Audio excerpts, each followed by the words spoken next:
Here is another in NBC's great parade of new shows.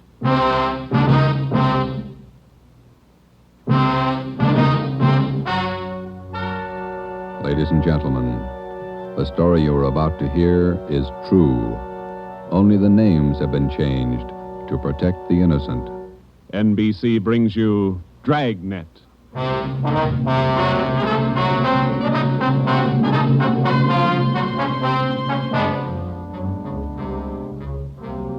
You're a detective sergeant. You're assigned to burglary detail. A sudden wave of jewel thefts is sweeping the city. In 16 days, 16 burglaries have been committed, one each night. They bear the same trademark. Thousands of dollars of jewels are missing. The thief is a master at his trade. Your job, get him.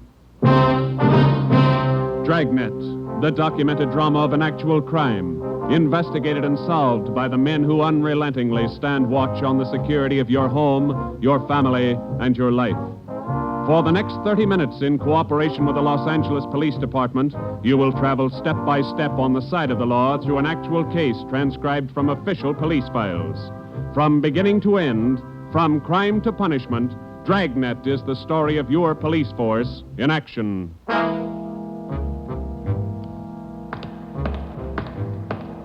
It was Tuesday, June 17th. It was warm in Los Angeles. We were working the day watch out of burglary. My partner's Ben Romero. The boss is Ed Backstrand, chief of detectives. My name's Friday. I was on the way into work that morning, and it was 7:53 a.m. when I got to room 45. Burglary detail. Hi, Joe. How are you, Walker? Gonna be a scorcher out today. Yeah, just like yesterday. Ben in yet? I think he's over in communications picking up the mail. Thanks. You guys been busy? Yeah, kinda. Jewel thefts. Anything big? No big hauls, but he's consistent. 16 nights in a row. Same guy? Think so. Same M.O. Yeah, everybody's got troubles. Gotta check some records. See you later, Joe. Okay, Willie. Burglary Friday. Yeah. Okay, Mike, soon as Ben gets back. He's picking up the mail. Right, bye. Hi, Joe. Hi, Ben. Hannon just called. Chief wants to see us. Take a look at these first. What do you got, overnight reports? Yeah, these two. Yeah. Two of them. 3 diamond rings, 1 sapphire, 1 necklace, jade. Big haul. Look at the other one. Lady's watch, diamond band, emerald bracelet, tourmaline brooch. What's tourmaline, Ben? I don't know. Must be valuable. It's gone. Let's see. Owner left house about 9 p.m., returned about 1:30 a.m., found property gone, scratches on the door. Probably using the cellophane method. Hasn't missed yet. 2 in 1 night. Well, he's picking up his pace. Must have a bag full of loot somewhere, whoever it is. You get the description sheets from pawn shop detail? Yeah, got him right here. You take half of them. Let's see what luck we got this morning. Nothing so far. Me neither. Let's see. I'll get it, Joe. Burglar Romero. Hi, Ben. Chief still wants to talk to you, boys. He's got an appointment at 8:30. Wants to see you before he leaves. Okay, Mike. Just checking some buy sheets. Be right in. Better make it fast. He's in a bad mood this morning. Okay, Mike. Thank you. Backstrand again? Yeah, he's in a bad mood. Come on. Wonder what's bothering him. Something's bad. He doesn't blow very often. Chief of Detective's Office, Hannon. Go ahead in, boys. He's waiting. Thank you, Mike. All right, ma'am. I'll connect you. Friday, Romero, sit down. Wait till I get the phone. Backstrand. Oh, yes, Mrs. Winthrop. Yes, ma'am. We're doing all we can. Yes, ma'am. Yes, ma'am. Yes, I'll do that. Yes, ma'am. Goodbye. Got trouble, Ed? Taxpayer, Mrs. Winthrop. You two ought to remember the name. We do, Skipper. 10 days ago, somebody lifted $2,000 worth of diamonds from her bedroom while she was at the symphony. Last night, she was hit again.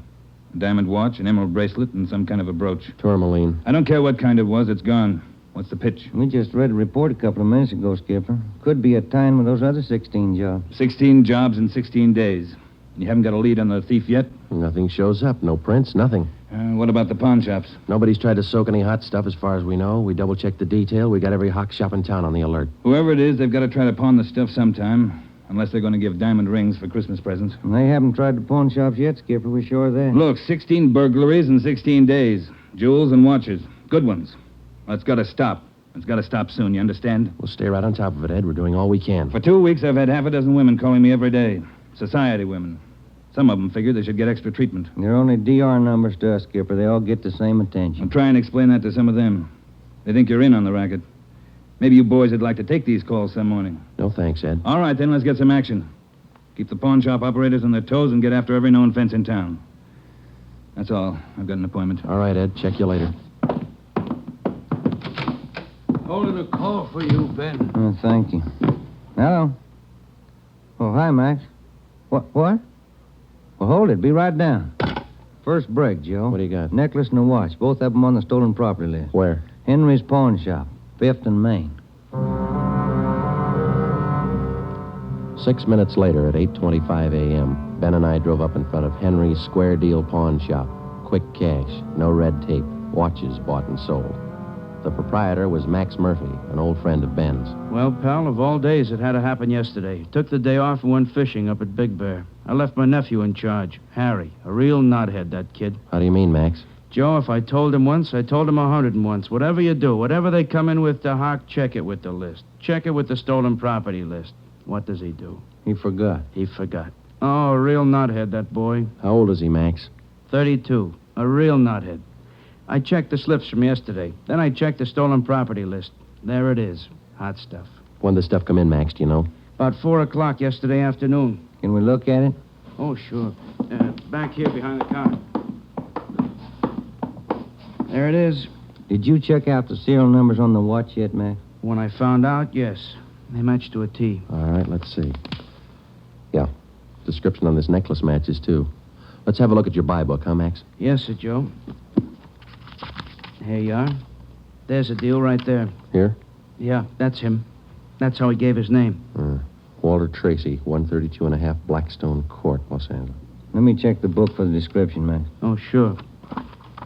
Yeah, here. Mm-hmm. Okay, Max, thanks. We'll be checking with you later. Sure, Joe. Anytime. Sorry. All right, Max. See you later. You fellas take it easy. Right.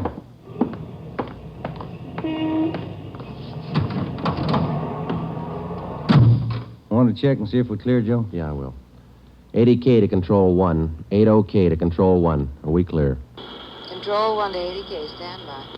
Good lead, Joe. Got a description in here. Yeah, it's too bad Max's nephew had to slip up. Control 1 to 80K. Call your office immediately. Call your office immediately. KMA 367. Wonder what that's about. I don't know. I'll call in. You got some change? I'll use Max's phone.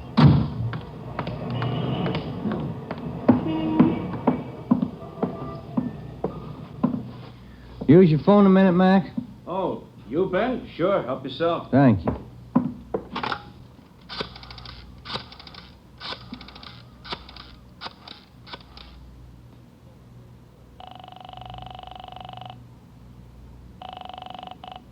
City Hall. 2524. 2524. Burglary. Levine. This is Ben, George. You got something? Hot one. Universal Loan Shop, 6th and Barton Place. Guy just took in a couple of rings. He checked too late. What you mean? He checked the form after the guy left. It was signed Walter Tracy.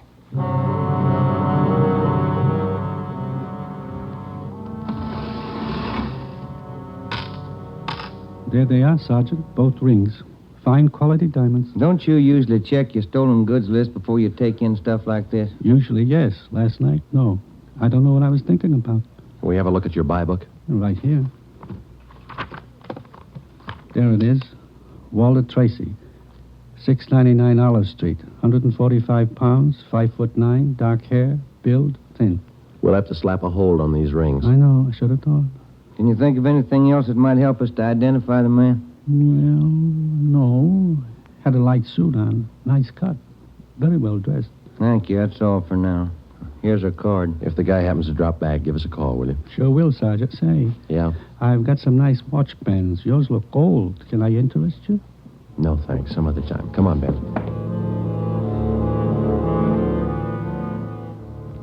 That afternoon and the following morning, despite our alert and our warnings, 2 more pawn shops called in with reports of stolen watches taken in. We checked them out. The serial numbers on the watches matched those on the stolen property list. On the pawn shop account books, the loan was listed under the name Walter Tracy, The addresses were given as number 12 St. Vincent Place and 700 East Flower. The descriptions of the man were the same. Slight build, well-dressed, about 145 pounds, 5 feet 9 inches tall, dark wavy hair. We had the name and description distributed to every pawn shop in Los Angeles and surrounding communities. Through our informants, we checked up on every known fence in the city. For the next 2 nights, we received no reports of stolen jewels.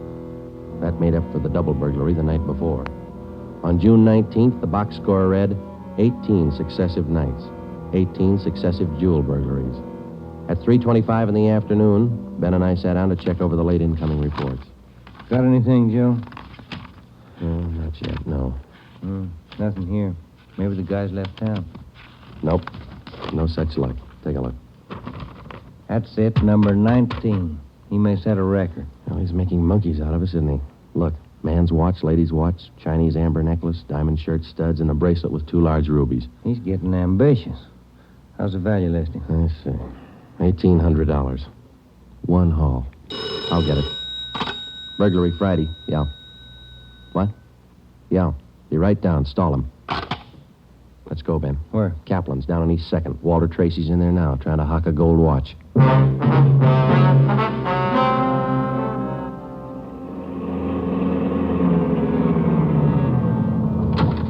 Ben, cover the door. I'll go and look like I'm shopping around. Right, but watch your step. We don't know this guy. Yeah, stay close to the door, huh?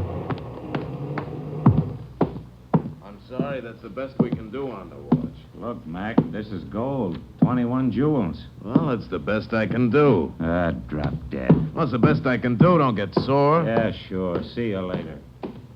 That's him, Sergeant. Walter Tracy. I stalled him as long as I could. All right, I'll check back with you later. Did you spot the guy that just came out? Yeah, I went up straight. Let's follow him. Hustle it. You spot him, Ben? Straight ahead, about 15 yards. He's crossing the street. Yeah, let's get up a little closer. We'll lose him, sure, if the light changes. Come on, run for it. Watch the traffic light. That was close. He might have spotted us. He's going faster. Come on, Joe, run. Yeah. Don't lose him. This crowd's not helping. Hey, wait a minute. I bet you're a cop. You're chasing somebody. All right, let go of my arm, mister. Let go. Well, you don't have to get tough. Lousy cops think they own the street. I'm going to write the mayor's office. Come on, Joe. He's running for it. Yeah, I see him. Watch the signal up ahead. Hurry, Joe. Almost up to him. Into the parking lot. Hey, you! Stop! Look out, Joe. A gun. Yeah, I see him. All right, get away. All right, smart guy. It's a nice job. Yeah. He's too fast for an honest man. Let's take him in. When we got back to headquarters, Walter Tracy was under technical arrest. We took him directly to the interrogation room. We searched him thoroughly. We had him take everything out of his pockets and put it on the table. Then we had him take all the money he had in his wallet, count it out, and hold it in his hand. What is all this routine? That's all the money you have on you? $47.17, right? Yeah. Okay, keep it in your hand. Ben, shake him down. All right, Tracy. Take off your coat, shirt, tie, and your shoes and socks. What kind of a pitch is this? I'm no hood. Take them off. Two-bit cops. You're not pinning anything on me. I don't care what you do. Sleeves, pockets, lining. Nothing in the coat, Joe. Get his shirt. Take it light with the threads, huh? Costs money. How about the trousers, Ben? Let's see. Cuffs, pockets. No. Let me get the belt. Zipper on the inside of the belt? No, it's clean. Shoes are okay. All right, Tracy, let's see the soles of your feet. I hope you don't mind. They're dirty. Why don't you take a shower? Let's see. All right, Joe, nothing. Put your clothes back on. Yeah, thanks. All right, you. What's your name? Huh? I said, what's your name? You telling jokes? Walter Tracy, you know that. Your real name. How old are you, Tracy? 27. Where do you live? No place. Just got in town a couple of days ago. Where are you from? Salina, Kansas. Where you been sleeping the last 2 nights? The park, Pershing Square. Clothes don't show it. Pretty natty. I had 'em pressed. Where? Down by the square. I don't remember. You ever been arrested before? No. Where'd you get this gun, Tracy, the one you pulled on us? I didn't know who you were. Could have been a couple of hoods. You kind of look like it. Where'd you get the gun? I won it in a crap game coming out on the train. Where'd you get the watch? Graduation present. You want to run a make on him, Joe? The gun and the watch? Yeah, I'll call him. Go on, check. You can't prove a thing. Pawn shop records, Gilmore. Gil, is Friday. Can you give me a make on a watch? Sure, Joe, go ahead. Time Master, yellow gold, man's wristwatch. Okay. Case number 716F23. Right. Movement number B351708. Got it. Okay. Now give me a make on this gun, huh? 32 S&W automatic. Serial number 579461. Okay. Call me back? Right. What's your station number? 2572. I'll ring you, Joe. Thanks. Having fun? What'd you do with all those jewels you stole? When do I get out of here? I don't think you're going to get out. You got nothing on me. How tall are you, Tracy? Get your tape measure. 5'9". How much you weigh? 140. I'm 27. My name's Walter Tracy. I come from Salina. I've been in town 2 days, and I don't know what you guys are talking about. You sound smart. You don't act it. And you're flying blind, copper. What'd you do with those jewels you stole? I don't know what you're talking about. What color are your eyes? I don't know. I'm colorblind. What color would you say your hair is? You colorblind, too? You ever been arrested before? Straighten out. He asked me that. I'm asking you. No. You ever done any big time? No. All right, I don't care if you level with us or not. We're going to make you on those prowl jobs, all 19 of them. Sure. You guys are smart. You got in Los Angeles 2 days ago, is that right? Yeah, You don't know anything about any jewel thefts. that's what I said. Then how come your name and your handwriting's on the account books in 4 pawn shops in Los Angeles? It's not mine. You can't prove it. We can, Tracy. Come clean. What'd you do with the stuff you stole from 1250 Moraga Drive, June 5th? I didn't steal any stuff. What'd you do with the rings and watches you took from 1400 Placerville Road, June 9th? I wasn't in town. What'd you do with the diamond dress pins you stole June 13th, 123 South Van Ness? Did I do that? You're not only kinky, you're a bad liar. You prove it. Order get you a sawbuck, your prince bounced, Tracy. Our handwriting man's gone to work on those signatures of yours. You haven't got a chance. Now, come on. Where'd you hide this stuff? You can't prove a thing. Where'd you say you've been sleeping the last 2 nights? In the park, Pershing Square. You want a map? Clothes sure look nice. I said I had 'em pressed. But you can't remember where. No, I can't remember where. That a crime? Friday talking. Joe, this is Gilmore. Here's the stuff you asked for. Let's have it, Gil. No make on the watch, no make on the gun. Okay, Gil. Thanks a lot. Yeah. You're in up to your neck. You said that, didn't you? You're gonna talk, Tracy. Kind of tired. All right, we'll let you sleep on it. Come on, Ben. Let's book him. Right. I'll get your jobs, coppers. Sure. Come on. We took Walter Tracy to the county jail and had him booked on suspicion of burglary. He was still sullen. We knew we had the guilty man. Now we had to prove it. As it often happens, the victims never see the burglar. They only know he's been there. They can't identify him, but they can identify their property. Our job was to find the property. When we did, we'd have Walter Tracy. And the 19 victims would have their property returned. But Tracy wasn't talking, and we knew he'd never talk unless he thought it might help him. We took the problem to Ed Backstrand. Smart punk, Skipper, but he's done time before. How do you know? Tried him out last night when we brought him in. He talks like it and he acts like it. But he won't cop out. Are you sure? He won't talk in 100 years. He knows he's got us in a spot. Well, one thing's sure. We're not going to send him up without finding the loot first. He's planted this stuff somewhere in this city. We've got to find it. Ben and I have got an idea, Ed. It's not going to be easy, but it might work. What is it? Tracy tried to soak some of the stolen property at 4 separate pawn shops in the downtown area. Yeah? At each one of those 4 pawn shops, he gave a local address. Now, we're sure he must have a room or an apartment someplace in town. All right. Where? That's where guesswork comes in, Skipper. Every one of those addresses he gave falls within a certain area. How big an area? Oh, you got that street diagram, Joe? Yeah. Here it is, Ed. From Figueroa here to San Pedro, and from Pico down to 1st Street. The area's about 12 blocks wide, 14 blocks long. That's a lot of territory. How are you going to cover it? On foot, we'll take Tracy with us. Plenty of legwork. You sure it's the answer? We got to find the stuff, and it's the only way we can figure it. Hotels, apartments, rooming houses. There must be hundreds of places he could stay in that territory. It'll take a couple of weeks. Yeah, on foot it will. All right. It's tough, but it's your idea. Go to it. An hour after we left Chief Backstrand, we got Tracy out of his cell in the county jail and started our canvass of the appointed area. We took the usual precautions and handcuffed Tracy's wrists to our own.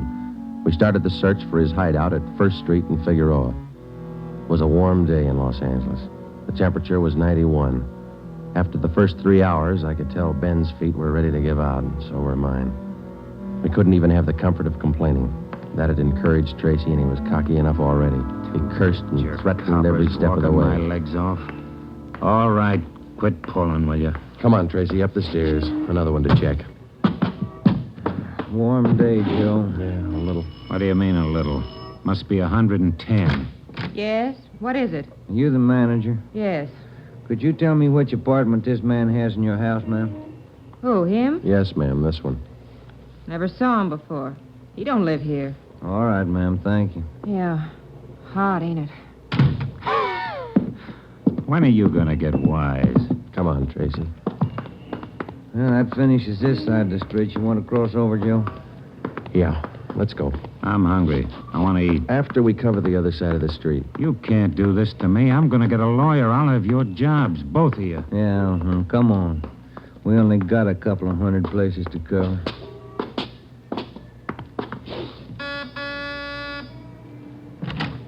Hi, gents. What can I do for you? You the manager? I run the place, yeah. Which room does this man have in your place? Him? You made a mistake. He doesn't live here. All right, thanks. My feet are killing me. Wait till I get a lawyer. I'll burn both of you dumb cops. What do you think you're doing anyway? Making a guy walk? All that day and the day after that and the day after that, Ben and I, with Tracy handcuffed to our wrists, canvassed the designated areas, from hotel to hotel, from rooming house to rooming house, and the apartments, too. Every day our feet ached a little more, our pace slowed down, Tracy got more irritable, and the weather got hotter. The second day, it reached a high of 92. The third day, 94. The fourth day, 94. Police regulations say plainclothes officers must wear a coat and necktie on the street at all times. We wore our coats and neckties. The search continued into the fifth day. Our pace got even slower. Ben and I started to lose heart. After a while, we forgot our object was to recover the stolen jewels. All we wanted was to find Tracy's hideout. We knew we were right. We knew Tracy was our man. It was a point of pride. Whether your feet hurt or not, you don't give in to a thief. Yes? What do you want? You the landlady here? I am. Which apartment does this man have in the building? Well, none of them. He's not one of my tenants. Thank you, ma'am. Come on, Tracy. By the sixth day, all three of us had special pads in our shoes. Our feet ached worse than ever. Tracy let us know about his every 3 minutes. By late afternoon of the sixth day, we'd covered more than half of the designated area. The temperature was 95. You guys gonna go on forever? I'm sweating like a horse. I'm getting tired of your moaning. That looks like the manager behind the desk. Yes, sir? You the manager? Yes, sir. What can I do for you? Can you tell us which room this man has in the hotel? Him? Mm-hmm. He doesn't live here. Hey, you fellas look awfully warm. Like to cool off in the lobby? We're air-conditioned. No, thanks. I'm hungry. When do we eat? You're always hungry. You got the biggest mouth on a cop I ever saw. Oh, All right, man. Yeah. I'm hungry. I want to eat. Now. Wait till I give this story to the papers. Mistreating innocent guys. They'll break you. All right. Come on, up the stairs. I'm going to get a lawyer tonight. I'll show you. Yes? Why, Mr. Baker, where have you been? We questioned the landlady, a Miss Elizabeth Hunter. She told us that Baker, alias Tracy, had rented an apartment from her about 2 months before. That's all the information she could give us. Tracy clammed up. He would admit nothing. We asked Miss Hunter to accompany us as a witness. We took the elevator up to Tracy's apartment on the 6th floor. Miss Hunter, Tracy, Ben, and I. Down this way. Here. Do you want me to open it? Please, Miss Hunter. What? There's a girl. Walter? What is it, Walter? I told you to get out of town if I didn't come back. I didn't want to leave. I didn't want to leave without you. I thought you slept in the park. Take a jump. Where's the stuff hidden? All right, Ben, handcuff him to a chair. The girl behind him. We'll find the stuff ourselves. All right, Tracy. All right, you're next. I haven't done anything neither. See, you can't prove it. Billy, shut up. That's better. No talking between you two. If there is, we'll separate you. All right, Ben, you take the living room here. I'll try the kitchen. And get a window open. It's hot in here. All right. Sergeant, you will be careful of the furniture. Yes, ma'am. I had no idea. You, Mr. Baker, of all people. Don't talk to him, please, ma'am. Oh, yes. Tin cop. Why don't you spell? Ben, look. It's only the beginning. He's got the stuff scattered 7 ways for Sunday. We're going to need help. In the milk bottle? Yeah, 2 rings, 3 loose diamonds, and this bottle of mayonnaise. We found some kind of a brooch in it. A couple of watches taped to the underside of the kitchen sink. All right, you. Convinced? Okay, Ben, call Backstrand. There was a definite possibility that Walter Baker, alias Tracy, had stored some of his stolen loot outside his apartment. We stood little chance of ever recovering it unless we got him to break. Ben called Chief Backstrand, and in 10 minutes he arrived at the apartment with another man from burglary detail, George Levine. Together we went over the 4-room apartment foot by foot. We found jewelry, watches, loose stones in every conceivable place. In cartons of cottage cheese, in jars of cold cream, in the garbage can, everywhere. Who's your girlfriend? All right, I'll ask her. What's your name? I said, what is your name? Billy. Billy Crawford. He didn't do anything. He didn't. All right, Billy. Maybe you can tell us. Where's the rest of the stuff he stole? He didn't steal. He didn't steal anything. Billy, shut up. Keep quiet, you. Ed, wait a minute. What? Just a minute. I want to look over here. Papers. Taped to the underside of that top drawer. What is it, Friday? No, you can't. You can't. Look at these. All right, you found them. I'll talk. No, Walter, don't. Parole papers. He's an ex-con. Yeah, I'll cop out. Don't do it, Walter. Billy, shut up. Dumb dame. The rest of the stuff, where is it? On the roof. Inside the ventilator, the one near the front, you'll find a couple of paper bags. That's it. Levine? Got it, Chief. I'll check it. Your papers say you did time in Oregon. What for? Fell for robbery, did 5, I owe him 7. What about the girl? Walter, I'm going with you. Her? I don't know. You figure it. All right, Friday. Romero, take the girl to Lincoln Heights and book her. We'll take him. Right, Ed. Come on, Ben. No, Walter, I want to go with you. I'm sorry, ma'am. This way out. All right, easy, lady. No, wait a minute. Just a minute. Walter? You're a dumb dame, Billy. So long. Walter. All right, come on, let's go. What's the matter? You feel all right? He lied. He said he loved me. He lied to me. Don't feel hurt, lady. He lied to everybody.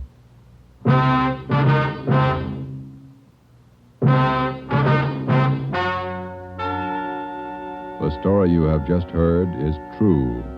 Only the names were changed to protect the innocent. Walter Baker, alias Walter Tracy, was tried and convicted on 3 counts of first-degree burglary and received the maximum sentence prescribed by law. He is now serving out his term in the state penitentiary.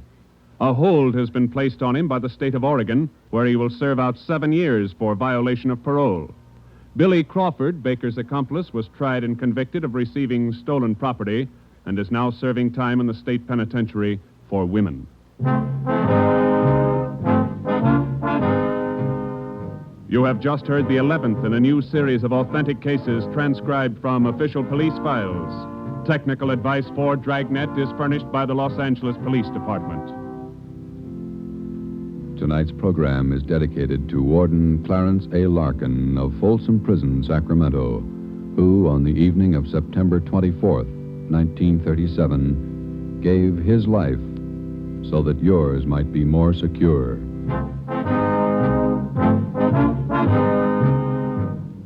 Dragnet came to you from Los Angeles. If you enjoyed tonight's production of Dragnet, you'll want to listen this Saturday evening to a pair of adventure shows featuring 2 well-known Hollywood personalities. You'll enjoy Brian Donlevy, star of Dangerous Assignment. Also on Saturday's schedule is Richard Diamond, private detective, as played by the screen's romantic tough guy, Dick Powell. Listen to both of these exciting programs this Saturday over most of these same NBC stations. This is NBC, the national broadcasting company.